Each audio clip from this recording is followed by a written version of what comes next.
खुश खुश रहा करो, इतना मायूस मत हुआ करो। तैयारी तो कर रहे हो, तैयारी कर रहे हो तो फल भी मिलेगा। क्यों भाई इसमें मायूस क्या होना। मुझे जब बच्चे मायूस दिखते हैं ना, स्टूडेंट्स, मेरा मूड खराब हो जाता है। ऐसे तो तुम लोग देख नहीं पाते हमें, मतलब हम तो, आप तो देख पाते हो, हम तो आपको देख नहीं पाते। आपके अंदर क्या फीलिंग्स हैं, चेहरे पे खुशी है नहीं है, क्या है, मतलब होता है ना। तो जब मैं ऑफलाइन में था ना, तो अगर मुझे कोई बच्चा ऐसा दुखी सा दिख जाता था ना, कहते मन मर जाता था, मन करता था अरे जीवन ही बेकार है हमारा। तो अगर ये बच्चे दुखी हैं, तुम दुख ही मत हुआ करो, समझ रहे हैं मेरी बात। तुम एकदम खुश रहा करो, खुशी है, सब कुछ है, तुम खुश रहो एकदम। कोई बात है कि जी पढ़ाई से रिलेटेड, कमाई से रिलेटेड, ये सब दिक्कत आती है स्टूडेंट लाइफ में, हमने भी झेली हैं।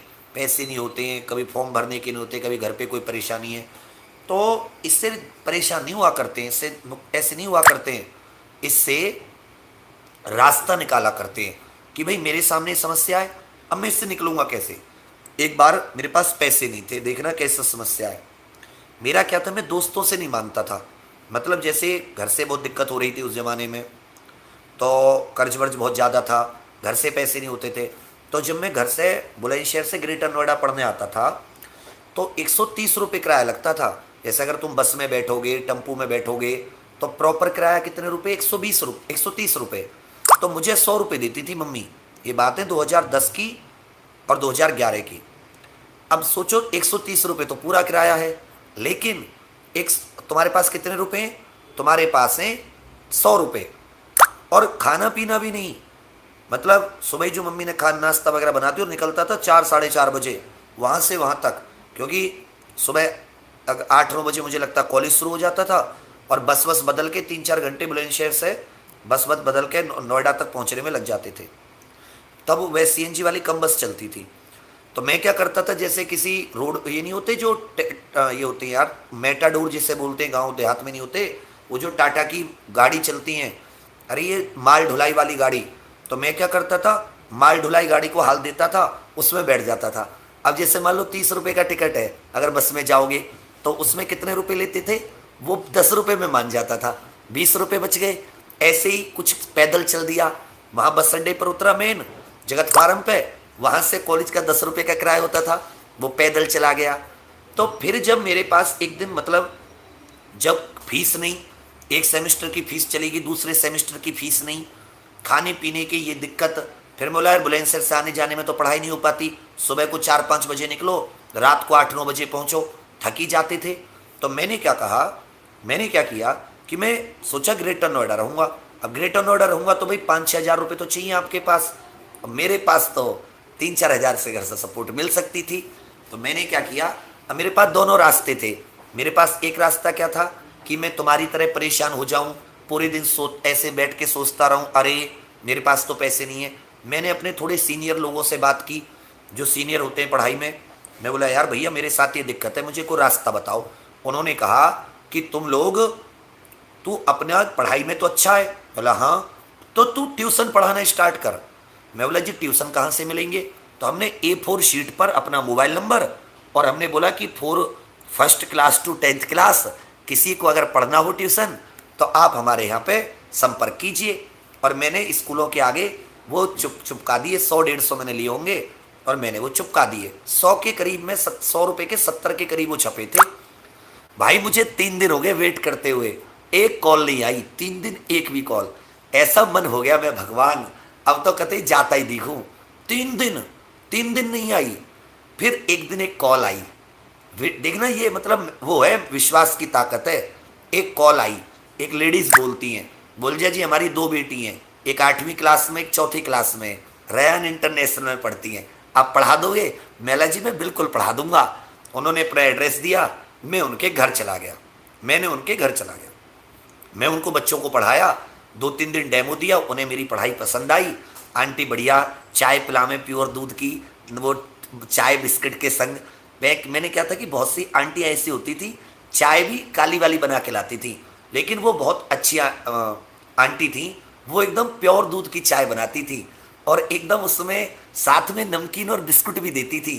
ठीक है, अब भैया मैंने पढ़ाना शुरू किया, 2 3 दिन डेमो हो गया। ये वो दिन थे जब उत्तराखंड में बाढ़ आई थी, याद है, उत्तराखंड में अलकनंदा वगैरह मंदाकिनी नदी में बाढ़ आई थी, उस दिन की बात है। एक दिन पूरे दिन खाना नहीं खाया था, पैसे नहीं थे, बहुत परेशानी थी, 3 दिन हो गए थे वेट करते करते कब कोई ट्यूशन मिलेगा। फिर उन्होंने बोले कि जी कितने रुपए, तो उन्होंने कहा कि अगर 1 घंटा मैं पढ़ाऊंगा दोनों बच्चों को तो 3,000 रुपये महीने मिलेंगे, 3,000 रुपये महीने। मैं बोला देखो जी मैं पढ़ा दूंगा, 3,000 रुपये महीने में ही पढ़ा दूंगा, लेकिन आपको कुछ रुपए मुझे एडवांस देने पड़ेंगे। बोली ठीक है कोई दिक्कत नहीं है। मुझे कुछ रुपए वहाँ पे एडवांस में मिल गए तो मेरा खर्चा हो गया ना। अब मैंने धीरे धीरे फिर उन्होंने मुझे 1-2 ट्यूशन और दिला दिए।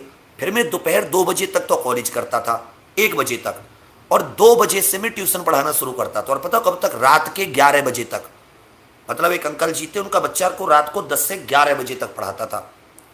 तो ट्यूशन पढ़ाता था कितने बजे तक? दोपहर के 2 बजे से रात के 11 बजे तक। 30-40 हज़ार रुपये, कहीं से 3, कहीं से 4, कहीं से 5। फिर मेरे भी भाव बढ़ गए। फिर कोई मुझसे ट्यूशन का पूछे तो मैं बताऊं जी 5,000 रुपया लूंगा, 5,000 रुपये, 3,000 से सीधे 5,000। तो कहने का अर्थ क्या है? लेकिन उससे क्या हुआ उस पैसे से, कि उस पैसे से मैंने अपनी सेमेस्टर की फीस देनी शुरू कर दी, अपना खर्चा उठाना शुरू कर दिया, अपने दोस्तों तक का खर्चा उठाना शुरू कर दिया, दोस्तों तक का खर्चा, उनकी फीस भी देनी शुरू कर दी।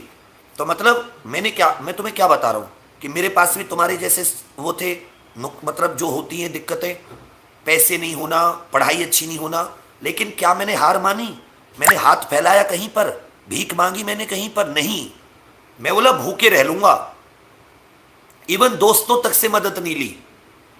अगर तुम पढ़ने में हो, तुमने कलम पे भरोसा जताया है, तो क्या तुम पढ़ाई करके अपना खर्चा नहीं चला सकते? चला सकते हो। इसलिए मैं कहता हूं तुम मैथ पढ़ते हो, रीजनिंग पढ़ते हो, इंग्लिश पढ़ते हो, हिंदी पढ़ते हो नहीं पढ़ते? यस या नो में आंसर दीजिए।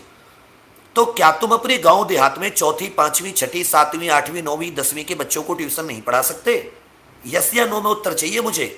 समस्या तो तुम बता देते हो। लड़कियों को भी मैं बता रहा हूं, बेटा तुम मैथ भी पढ़ रही हो, हिंदी भी पढ़ रही हो, जीके भी पढ़ रही हो, और हर गांव में 10 से 20 बच्चे इंग्लिश मीडियम वाले होते हैं जिनके माँ बाप तुम्हें 500 रुपये हर महीने जरूर दे देंगे। और गांव में तुम 2-3 हज़ार रुपये कमा लेते हो पढ़ाई के साथ साथ, शाम के 3-4 घंटे देकर।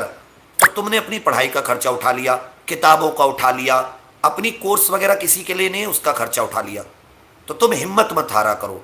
जब तुम हिम्मत हारने की बात करते हो ना, मुझे बड़ा बुरा लगता है। छोड़ने की बात करते हो जब तुम। अब सुनो मेरी बात, कल है 30 मई, तो सुबह 8 बजे से 11 बजे अपने इतिहास के अब तक के सबसे शानदार टीचर की क्लास है।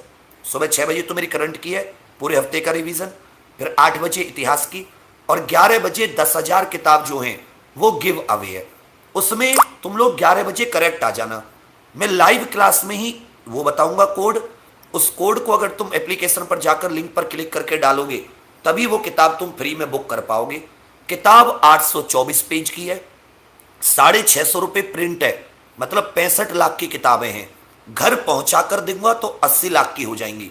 लेकिन तुम सब मिल सके तुम सबको, इसलिए हिंदी में होगी ये किताब। ये वाली जो किताब है हिंदी में होगी। अगली बार इंग्लिश वाली भी लेकर आएंगे। कहाँ? आपको एग्जाम पर यूट्यूब चैनल पर आना है, अपने वाले मेन चैनल पर 11 बजे, और अपने साथियों को भी लेकर आना है। माता रानी 10,000 किताब मैंने क्यों रखी? मैं बोला अगर तुम आओगे मैं तुम्हें इतने मन से बुलाऊं, और अगर मैं उसे 100 या 1,000 दूं तो तुम्हारा मन टूट जाएगा। तुम कहोगे भैया ने हमें बुलाया और हमारा मन टूट गया, क्योंकि 15,000 तो ऐसी बिक जाएंगी, मतलब 1,000 तो ऐसी बुक हो जाएंगी। इसलिए मैंने 10,000 लिखा कि तुम में से सबको किताबें मिल सकें। इतने ही बच्चे होते हैं जेन्युइन जिनको किताब की आवश्यकता होती है। समझ रहे हो ना मेरी बात? इसलिए 11 बजे करेक्ट आ जाना। और मैं फिर से तुम्हें कह रहा हूं, हिम्मत हारने की कभी भी जरूरत नहीं है। वो कहते हैं ना कि हिम्मत मर्दा तो मदद खुदा। बस माता रानी का नाम लेना जब भी तुम्हें समस्या कोई आई कि हे मां सरस्वती मुझे रास्ता दिखा, और रास्ता ढूंढना। कई रास्ते तुम्हारे सामने आएंगे, समस्या के कई समाधान, उनमें से एक समाधान को तुम पकड़ लेना, तुम्हारा काम बन जाएगा। कभी भी तुम हार नहीं मानोगे।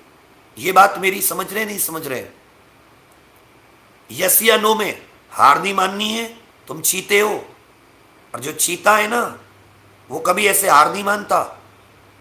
बुक ऐसी है ना, मैं कह रहा हूं तुम मुझे वापस कर देना मेरे मुंह पे आके कि बोला सर फ्री में भी नहीं चाहिए। मैं कह रहा हूं पैसों में भी नहीं मिलेगी, सेल्फ स्टडी गाइड है। सेल्फ स्टडी का मतलब समझते हो ना, सेल्फ स्टडी गाइड, गुरु और शिष्य की भाषा में। जो तुम्हारे दिमाग में डाउट होते हैं वो किताब तुम्हें बताएगी, अच्छा ये तुम्हारे यहां पे डाउट आया तो इसको ऐसा करना चाहिए। आमने सामने ट्यूशन पढ़ के भी ऐसा नहीं समझ पाओगे जैसा ही किताब तुम्हें समझाएगी। 5 से 6,000 क्वेश्चन 824 पेज से ही समझ जाओ तुम लोग। ठीक है, सुबह 6 बजे मेरी करंट अफेयर की पूरे हफ्ते का रिवीजन, 8 बजे इतिहास वाली क्लास को मत छोड़ना चाहे कुछ हो जाए, और फिर 11 बजे अपनी 10,000 फ्री किताबों पे। तो आओगे ना तुम सब लोग। और बाकी कोई भी तुम्हारे लिए, मैं जॉब के लिए भी कुछ सोच रहा हूं, तुम्हें पता है ये बात, मैं तुम्हें बता दूं। तुम में से जो पढ़वैया हैं, जो पढ़ने में सही लोग हैं, तुम सबके लिए कम से कम तुम लोग अपना खाना खर्चा चला सको, तुम लोग अपने किताब कॉपी का खर्चा खुद उठा सको, इतना हर महीने तुम कुछ इंतजाम कर सको, ये मैं तुम्हारे लिए कर रहा हूं, ये मैं तुम्हारे लिए सोच रहा हूं। बस तुम्हारी थोड़ी सी सपोर्ट चाहिए, समझ रहे मेरी बात। तो जितने भी तुम पढ़ने में होशियार हो, तुम सबको नौकरी, नौकरी तो नहीं कहता इतनी बड़ी, लेकिन तुम अपनी पढ़ाई का खर्चा खुद उठा लोगे, ना माँ बाप पे डिपेंड होगे ना किसी पर। ये मैं तुम्हारे लिए कर जाऊंगा, ठीक है बाबू। हाँ, UPSI, UP triple SC, SSC GD, CET, NTPC, group D, अपने बिहार के, राजस्थान के सभी एग्जाम्स के लिए ये है। ये नखून बच्चा, मुझे टाइम नहीं मिल पाता, मैं थोड़ा गंधीला आदमी हूँ, थोड़ा ऐसा ही हूँ मैं, मुझे ऐसे ही झेलना पड़ा है, ठीक है। फिर किसी दिन पापा वगैरह को देखेंगे, वो डांटेंगे तब काटूंगा, ठीक है। इस पर इतना ध्यान मत दिया कीजिए, ठीक है। बिहार तक, त्रिपुरा, मिजोरम, तुम कहीं भी हो, नक्सलवादी क्षेत्र में भी हो ना, वहां भी भेज दूंगा किताब। बस तुम एड्रेस सही डालना, एड्रेस में गलती मत करना, पिन कोड वगैरह सब कुछ। क्योंकि हम लोग 2 तरीके से भेजते हैं, पोस्ट के माध्यम से भेजते हैं जो अपना डाक विभाग है, और हम उसके माध्यम से भेजते हैं जो कुरियर होता है। तो तुम पोस्ट में गड़बड़ मत करना। तुम भी खुश रहो, मैं भी खुश रहूंगा, तुम खुश रहोगे तो मैं भी खुश रहूंगा। और बाकी जो लोग नेगेटिविटी फैलाते हैं, इन पे ध्यान मत दिया करो, उन्होंने जीवन में कुछ नहीं करना, ठीक है बच्चा। चलिए फिर आज के लिए कल सुबह 6 बजे करंट अफेयर वाली क्लास में आप सभी का बहुत धन्यवाद। आप इतने शॉर्ट नोटिस पर आए, ऐसे एग्जाम पर मोटिवेशन को अपना प्यार देते रहना। मेरी आस, मेरा विश्वास, मेरा एग्जाम पर कलम से क्रांति। थैंक यू, धन्यवाद, बहुत सारा प्यार, बहुत सारा आशीर्वाद। थैंक यू बच्चा, थैंक यू।